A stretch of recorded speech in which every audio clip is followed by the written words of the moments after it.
श्री शिवाय नमस्तुभ्यम, हर हर महादेव, जय महाकाल। कैसे हैं आप सभी लोग? देखिए, आप सभी को पता है कि इस बार 26 फरवरी 2025 के दिन पड़ रही है महाशिवरात्रि, जो कि साल की सबसे बड़ी शिवरात्रि होती है।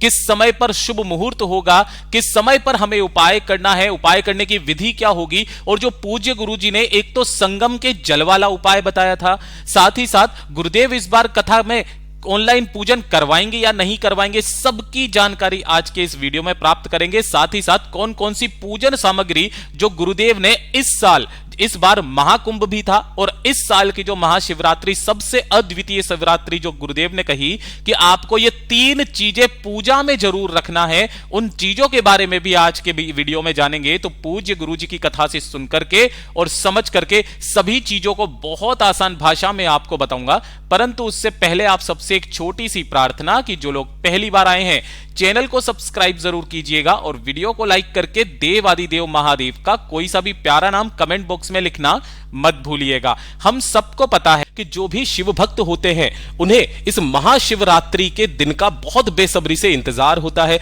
और यह महाशिवरात्रि हर एक जगह पर मनाई जाती है। इस कथा के पीछे काफी सारे रीजन बताए गए हैं कि महाशिवरात्रि का ये जो दिन होता है ये इतना महत्वपूर्ण क्यों होता है, क्योंकि इस दिन जितने भी देवी देवता होते हैं, जितने भी नक्षत्र होते हैं, जितने भी ग्रह होते हैं, वो सबके सब शिव का अनुमोदन करते हैं, वंदना करते हैं और उनसे अपनी कामना मांगते हैं। और ये जो महाशिवरात्रि होती है खास करके किस चीज के लिए मनाई जाती है, बहुत सारी पौराणिक कथाएं भी मानी गई है, और उन पौराणिक कथाओं में एक चीज ये भी वर्णित है कि इसी दिन महाशिवरात्रि के दिन ही भगवान शिव जो थे वो शिवलिंग के रूप में प्रकट हुए थे, है ना। और ये जो शिवलिंग के रूप में प्रकट हुए थे, और इसीलिए ज्योतिर्लिंग के प्रागट्य पर्व के रूप में महाशिवरात्रि का पर्व भी मनाया जाता है। आप सबको पता है कि जब ये शिवलिंग यहां पर आया था तो इसे 12 जगह पर, अलग अलग जगह पर स्थापित किया गया था, जिन्हें 12 ज्योतिर्लिंगों के नाम से हम लोग जानते हैं। आज आपका सौभाग्य है कि पूरे के पूरे 12 ज्योतिर्लिंगों के दर्शन आप यहां पर कर सकते हैं हमारे चैनल पर। सबका नाम एक एक करके मैं आपको बताता हूं। पहला है सोमनाथ। सोमनाथ के यहां पर जो शिवलिंग है वो कुछ इस तरीके का है। दूसरा है मल्लिकार्जुना, जो कि कुछ इस तरीके से है। तीसरा महाकालेश्वर, जो उज्जैन में है, आप सब लोगों को पता है। चौथा ओंकारेश्वर है। पांचवा वैद्यनाथ है। छठा भीमा शंकर है। सातवां रामेश्वरम है। आठवां नागेश्वर है। नवा काशी विश्वनाथ, जिनके नाम से काफी सारे उपाय किए जाते हैं। 10वां है त्र्यंबकेश्वर महादेव के नाम से। 11वां है केदारनाथ और 12वां है गिरिशनेश्वर महादेव। ये जो 12 ज्योतिर्लिंग है, गुरुदेव ने यहां तक कहा गया है कि जो व्यक्ति इनका मात्र एक बार दर्शन भी कर लेता है ना, अपने पूरे जीवन में उसे मोक्ष की प्राप्ति हो जाती है महाराज। वो जिस कामना को लेकर के इस शिवलिंग के दर्शन करता है उसकी समस्त मनोकामनाएं पूरी होती है। तो पहली तो ये पौराणिक कथा है। दूसरी ये भी कहा जाता है कि महाशिवरात्रि के दिन ही जो भगवान शिव थे उन्होंने वैराग्य भाव को छोड़ करके मैया पार्वती के साथ में विवाह किया था और गृहस्थ जीवन के रूप में स्वीकार किया था। और ये वाला जो दिन है वो हम लोग जैसे हम लोग सालगिरह शादी की मनाते हैं, उसी तरीके से महाशिवरात्रि का पर्व भी शादी की वर्षगांठ के रूप में मनाया जाता है। लेकिन ये जो महाशिवरात्रि का दिन होता है कोई मामूली दिन नहीं होता। ये वो दिन होता है जिस समय पर कुछ खास योग बन रहे होते हैं। सबसे ज्यादा मेन है नक्षत्र, जो कि है एक घनिष्ठ नक्षत्र और एक होता है श्रवण नक्षत्र। जब भी इन योगों का एक साथ सम्मिलन आता है तब महाशिवरात्रि का पर्व आता है, जो कि फागुन मास के कृष्ण पक्ष की चतुर्दशी तिथि को पड़ता है। अगर आप यहां पर देखेंगे कि किस दिन पर है तो ध्यान से देखिएगा। 26 फरवरी 2025 का पंचांग अगर आप खोल करके देखेंगे तो यहां पर आपको कृष्ण पक्ष की त्रयोदशी जो है वो तो फरवरी 2025 से लेकर के फरवरी जो 26 है, 26 तारीख को वो 11:08 पर ही खत्म हो जाएगी। यानी कि 26 तारीख को 11:08 के बाद में चतुर्दशी तिथि लग रही है। और जो महाशिवरात्रि का पर्व होता है वो रात्रि के समय का होता है। उसी रात्रि के समय में जो योग बनने चाहिए, नक्षत्र बनने चाहिए, पहला है श्रवण नक्षत्र, जो भी केवल और केवल 26 तारीख को पड़ रहा है, 27 को नहीं है। दूसरा धनिष्ठ नक्षत्र, जो 26 को शाम को 5:23 से लेकर के स्टार्ट हो रहा है और फरवरी को 27 को वो 3:43 पर ही खत्म हो जाएगा। तो सबसे जो उत्तम समय है जो कि महाशिवरात्रि की रात्रि मानी जाएगी, वो मानी जाएगी 26 फरवरी 2025 की रात्रि। और इसी समय पर जो दो योग बनते हैं, एक तो होता है परिध योग, जिस योग में आपको पूजन करना होता है, और दूसरा होता है शिव योग, जिस योग में जब आप किसी कामना की पूर्ति करते हैं वो कामना निश्चित रूप से पूरी होती है। इसी के साथ में महाशिवरात्रि का जो पर्व है इस बार का 2025 में, उस समय पर भद्रा का समय भी लग रहा है, तो इस चीज का जरूर विशेष करके ध्यान रखना। पंचांग के अनुसार 26 फरवरी 2025 को महाशिवरात्रि मनाई जाएगी, और इस दिन प्रातः 11:08 से लेकर के रात्रि के 10:05 तक भद्रा का साया रहेगा। लेकिन इस चीज का जरूर ध्यान रखना, जो भी शिव भक्त हैं उन्हें यह भी पता होना चाहिए कि शास्त्रों में माने तो शिव कालों के काल महाकाल है, और इसीलिए भद्रा का उनकी पूजा पर कोई प्रभाव नहीं पड़ता है, और पूरे दिन भोलेनाथ की पूजा की जाती है। केवल ये एक देवता ऐसे हैं जिन पर भद्रा का कोई भी प्रभाव नहीं पड़ता है, इस चीज का जरूर ध्यान रखना। दूसरी बात के बाद में बात करते हैं कि महाशिवरात्रि का जो शुभ योग बन रहा है ना, तो वो मैंने आपको पहले भी बताया था, श्रवण नक्षत्र बन रहा है, जो कि 5:08 से लेकर के रहेगा, और इस दौरान परिध योग का भी महासंयोग रहेगा। तो जो 4 पहर की पूजा होती है यहां पर, वो 4 पहर की पूजा कौन कौन सी है? देखिए, गुरुदेव जो पर पूजा करवाते हैं वो तो ऑनलाइन पूजन करवाएंगे ही करवाएंगे, ठीक है, उसका भी समय मैं आपको इसी वीडियो में बता दूंगा। लेकिन जो भी व्यक्ति 4 पहर की पूजा शुरुआत से करते हुए आ रहे हैं, वो इन वाले समय पर चारों पहर की पूजा कर सकते हैं। रात्रि का प्रथम पहर का जो पूजा का समय होगा, ये होगा किस तारीख को? 26 फरवरी के दिन, ये चीज ध्यान रखना, ठीक है। तो यहां पर होगा पहला जो प्रथम पहर है वो होगा शाम को 6:29 से लेकर के रात्रि के 9:34 तक। जो रात्रि का द्वितीय पहर है पूजा का समय, वो ये वाला रहेगा, जो कि 27 फरवरी के दिन जा रहा है। फिर तृतीय पहर जो है वो 27 फरवरी को चला जा रहा है इस समय पर, और चतुर्थ पहर की जो पूजा है वो 27 फरवरी को सुबह इस समय पर होगी। 4 पहर में पूजा करी जाती है। क्यों? क्योंकि शिव पूजा का जो निशिता मुहूर्त काल है वो इसी समय का है, मध्य रात्रि को 12:09 से लेकर के 12:59 के बीच में। और निशिता काल की जो पूजा की कुल अवधि है वो केवल 50 मिनट है। इसी समय में आपको पूजन करना है, जो व्यक्ति अपना खुद का पूजन हमेशा से करते हुए आए हैं। और चारों पहर की पूजा में जो मंत्र जाप गुरुदेव ने बताए हैं, प्रथम पहर की पूजा में आपका जो मंत्र जाप होगा वो ये वाला होगा। मैं यहां बोल नहीं सकता हूं क्योंकि मैं इस कंडीशन में नहीं हूं, आप चाहो तो इसका स्क्रीनशॉट ले सकते हैं। दूसरे पहर का जो मंत्र है वो ये वाला है, तीसरा वाला जो है वो ये है, और चौथे पहर का वो ये है। अब पूज्य गुरुजी ने बताया कि किस समय पर वो अपनी पूजन को करवाएंगे। वैसे तो पूज्य गुरुजी हमेशा महाशिवरात्रि का पूजन पार्थिव शिवलिंग के साथ निर्माण के साथ में करवाते हैं, ठीक है। जिस समय पर भी वो करवाएंगे वो वाली जो भी जानकारी है मैं आगे से आगे वीडियो में आपको देता रहूंगा, तो अंत तक जरूर बने रहिएगा। साथ ही साथ आपसे एक चीज और बोलना चाहूंगा कि जनरली जो पूजा होती है वो 26 तारीख को शाम को 7 बजे से लेकर के 9 बजे के बीच में होगी। इस चीज का ध्यान रखना। जो गुरुजी ऑनलाइन पूजन करवाते हैं अपने YouTube चैनल के माध्यम से, उन्हीं के YouTube चैनल पर करवाई जाएगी। अब बात करते हैं कि पूजन सामग्री हमें क्या क्या चाहिए, जो पूज्य गुरुजी हमेशा अपनी कथाओं में बताते हैं। साथ ही साथ मैं आपको विधि भी बताता चला जाऊंगा। जो भी व्यक्ति पूजा करना चाहता है तो इस विधि के अनुसार भी वो पूजा कर सकते हैं। तो ध्यान से सुनना। सबसे पहले हमें चाहिए होगा, एक थाली के अंदर लेते हुए चलते हैं और ध्यान से समझते चले जाना। सबसे पहले एक थाली के अंदर आपको एक कलश में जल ले लेना है। कोशिश करना कि अगर कलश आपका तांबे का हो तो तांबे के लोटे में आपको जल ले लेना है। इस दिन गंगा जल का बहुत बड़ा महत्व होता है, तो गंगा जल अपने साथ में जरूर रखिएगा। सबसे पहले भगवान शिव का जब भी आप स्नान करवाएंगे, उनका जब भी आप अभिषेक करेंगे, तो उसके लिए आपको पंचामृत बनाना होता है, ठीक है। अब ये जो है ये पंचामृत है। पंचामृत बनाना कैसे होता है तो ध्यान से सुन लीजिएगा। 5 चीजें होती है ना, दूध, दही, घी, मिश्री, शहद, इस तरीके से आपको मिला लेना है। ध्यान रखना, दूध दही जो होना चाहिए वो गाय का होना चाहिए। इन सभी को जब आप मिलाओगे तो यहां पर आपका क्या बन जाएगा? पंचामृत बन जाएगा। पंचामृत के साथ ही आपको दीपक तैयार करना है।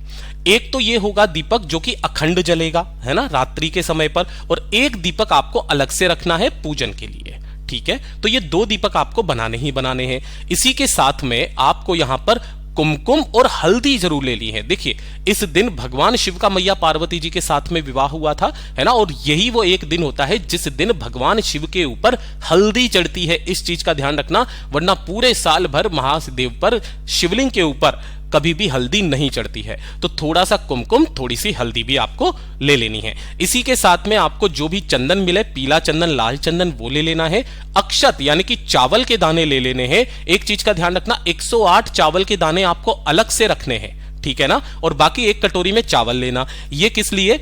काफी सारे भक्त जो होते हैं ना, वो ऐसे वैसे वीडियो देख करके फिर वो भ्रमित हो जाते हैं, एंड टाइम पर फिर वो उठते हैं, भागते हैं कि ये लेके आओ, ये लेके आओ। देखो, जब भी आप संकल्प लेते हो, प्रण लेते हो ना, तो कुछ ना कुछ चावल के दाने आपके हाथ पे रखे हुए रहते हैं, कुछ फूल भी आपके हाथ पे रखे हुए रहते हैं, और फिर उनको छोड़ना होता है। तो उसके लिए भी आपको थोड़े से, एक कटोरी में थोड़े से चावल अलग से ले लेने हैं। थोड़ा सा आपको कपूर के टुकड़े ले लेने हैं, पूजा आरती करने के लिए है, क्योंकि आपको सबको पता है कि महादेव की जो पूजा होती है वो कपूर की पूजा जरूर की जाती है। थोड़ी सी धूप दीप आपको ले लेनी है। साथ ही साथ आपको लेने होंगे जनेऊ, है ना। अब काफी सारे लोगों ने पिछले साल भी गलती करी थी, केवल 2 जनेऊ ले लिए, लेकिन यहां पर आपको 2 नहीं 3 जनेऊ चाहिए। इस चीज का ध्यान रखना।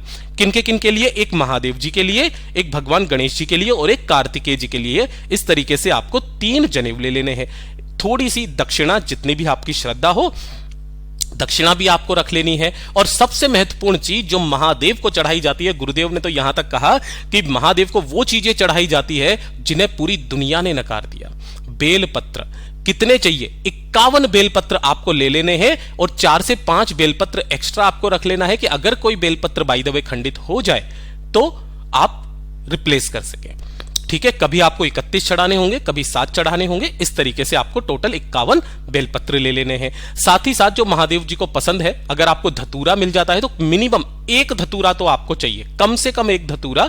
ज्यादा से ज्यादा आप 7 धतूरे वाला अगर उपाय करते हैं आज के दिन का, तो वो आप अलग से ले सकते हैं। साथ ही साथ धतूरे के फूल इस तरीके से मिल जाए, मंदार के फूल आपको मिल जाए, या फिर आंख के पत्ते आपको मिल जाए, उनके फूल मिल जाए, तो ये महादेव जी को बहुत ज्यादा प्रसन्न करते हैं। बड़ के पत्ते वगैरह, इन सारी चीजों को आपको रख लेना है। ये तो हो गया महादेव जी के लिए।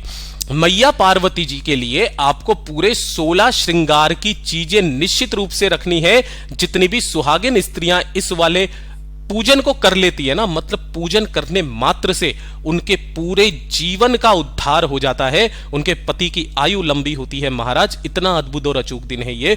16 श्रृंगार की चीजें आपको यहां पर रख लेनी है, ठीक है। साथ ही साथ आपको चाहिए होगा थोड़ा सा इस तरीके से कलावा। गठबंधन के लिए भी आपको कलावा चाहिए होता है, आप सभी लोगों को पता है। एक चीज का जरूर ध्यान दीजिएगा कि जब भी आप यहां पर 16 श्रृंगार की चीजें लें, तब आपको एक लाल चुनरी मैया को ओढ़ाने के लिए जरूर रखनी है, ठीक है ना। गठबंधन के लिए आपने यहां पर कलावा भी ले लिया है। साथ ही साथ आपको चाहिए होंगे ऋतुफल, और ऋतुफल में जो सबसे बड़ा महत्व होता है आज के दिन का, वो होता है बेर का।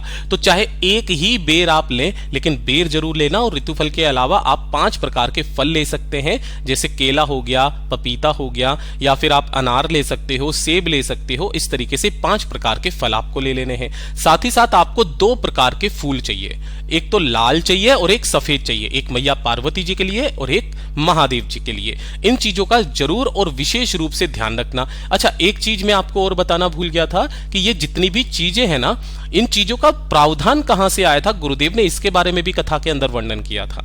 उन्होंने कहा कि जब मैया पार्वती जी ने भगवान शिव का पूजन किया था, तो वो जंगल में थी, और जंगल में जो चीजें उन्हें मिली, उन्हीं चीजों से उन्होंने पूजन कर दिया था। तो ये जो सारी चीजें थी ना, ये जंगल में मिली हुई चीजें थी, जिसमें आपको दूर्वा वगैरह ये सब कुछ रख लेना है, क्योंकि गणपति जी का भी पूजन आपको करना है। इन सब चीजों का ध्यान रखना।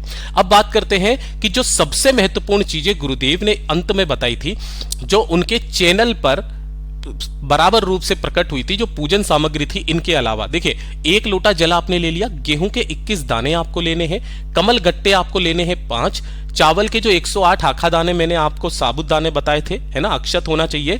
काली मिर्च आपको 21 लेनी है, काली तिल लेने हैं 1 चुटकी, धतूरा आपको मिनिमम 1 लेना है, जो मैंने आपको बता दिया। बेलपत्र 7 नग लेने हैं। साथ ही साथ आपको शमी पत्र 7 चाहिए, पुष्प और 7 लाल गुलाब के पुष्प भी चाहिए। अभिषेक के लिए जो सामग्री थी, जो दूध, दही, घी, शक्कर, इत्र, गंगाजल, इन सभी को मिलाकर के आपको वहीं पर पंचामृत भी बना लेना है। चंदन 3 गोल सुपारी आपको चाहिए, जो सुपारी आपने देखी थी वो चाहिए। रोली चाहिए, पीला चंदन चाहिए, थोड़े से चावल अलग से ले लेने हैं, मोली लेनी है, कपूर लेने हैं, 2 देसी घी के दीपक जो मैंने आपको शुरुआत में बता दिए। 2 जनेऊ की जगह यहाँ पर आपको करना है 3 जनेऊ, ठीक है ना।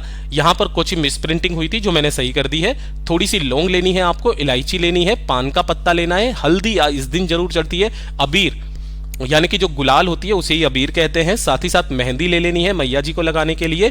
काली मिट्टी पार्थिव शिवलिंग बनाने के लिए। अब जरूरी नहीं है कि काली मिट्टी ही चाहिए पार्थिव शिवलिंग बनाने के लिए, अगर आपको नहीं भी मिलती है ना तो बेलपत्र पेड़ के नीचे की जो मिट्टी हो, चाहे किसी भी रंग की मिट्टी हो, आप उसी से पार्थिव शिवलिंग का निर्माण अपने घर पर कर सकते हैं। 5 प्रकार के फल, मिठाई और धूप बत्ती, इन सभी को आपको ले लेना है। अब देखिए, अगर आप चाहते हैं कि गुरुजी जो ऑनलाइन पूजन करा रहे हैं उनके अनुसार पूजन करें तो वो वहां पर जैसे कराएंगे वैसे कराएंगे। लेकिन अगर आप अपने इच्छा अनुसार पूजन करना चाहते हैं तो उसका जो विधिवत पूर्वक गुरुदेव ने बताया क्या करना है, महादेव के मंदिर इन सभी चीजों को लेकर के जाना है। सबसे पहले आपको क्या करना है, महादेव जी की शिवलिंग को अच्छे से साफ कर लेना है, धुल लेना है। सबसे पहले 1 लोटे शुद्ध जल, जिसके अंदर आपको थोड़ा सा गंगा जल मिला लेना है, महादेव की शिवलिंग पर श्री शिवाय नमस्तुभ्यम मंत्र का स्मरण करते हुए समर्पित कर देना है। समर्पित कर देने के पश्चात पंचामृत से आपको महादेव जी की शिवलिंग को क्या कर देना है, स्नान कराना है, उनका अभिषेक कराना है। और अभिषेक कराने के पश्चात फिर से वापस आपको क्या करना है, 1 लोटा शुद्ध जल शिवलिंग पर समर्पित कर देना है। समर्पित कर देने के पश्चात शिवलिंग को अच्छे से पोंछ देना है। पोंछ देने के बाद में आपको क्या करना है, यहां पर इस तरीके से जनेऊ उड़ा देना है। यहां पे जनेऊ उड़ाने के पश्चात नियम का ध्यान रखना, जो भी नियम गुरुदेव ने बताया इसी क्रम में करना। जनेऊ आपको यहां पर पहनाना है, पहला जनेऊ, दूसरा भगवान गणेश जी को और तीसरा भगवान कार्तिकेय जी को, ठीक है। और जो लाल चुनरी है वो मैया रानी के ऊपर आपको इस तरीके से उड़ा देना है।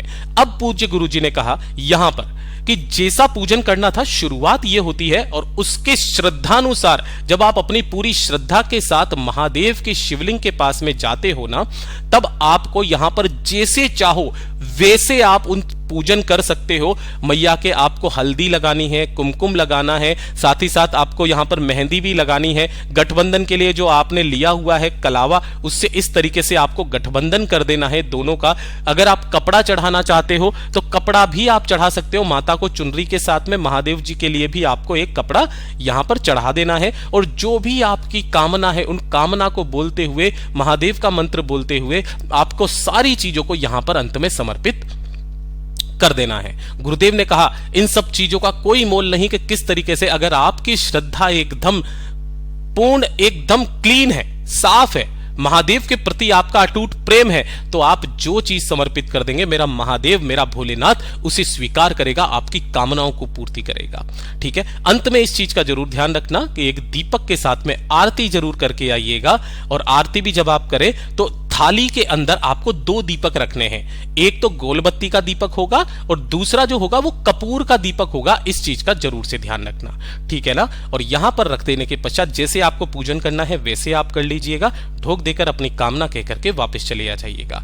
ये वाला जो पूजन है आपको जो समय बताया था मैंने शुरुआत में, उसी समय पर करना है। और जो पार्थिव शिवलिंग का निर्माण करके उसका जो पूजन करना है वो गुरुदेव ने बताया कि 26 तारीख को 7 बजे से लेकर के 9 बजे रात्रि के समय पर, यानी कि शाम के समय पर आपको ये उपाय करना होगा और उसी समय पर आपको पूजन भी करना होगा। ठीक है। जैसे जैसे जानकारी मिलती चली जाएगी मैं आप सब लोगों को बताता चला जाऊंगा। वीडियो पसंद आए तो लाइक जरूर करना, चैनल को सब्सक्राइब जरूर कीजिएगा। मैं आपसे मिलता हूं अगले वीडियो में, तब तक के लिए ओम नमः शिवाय, हर हर महादेव, जय महाकाल।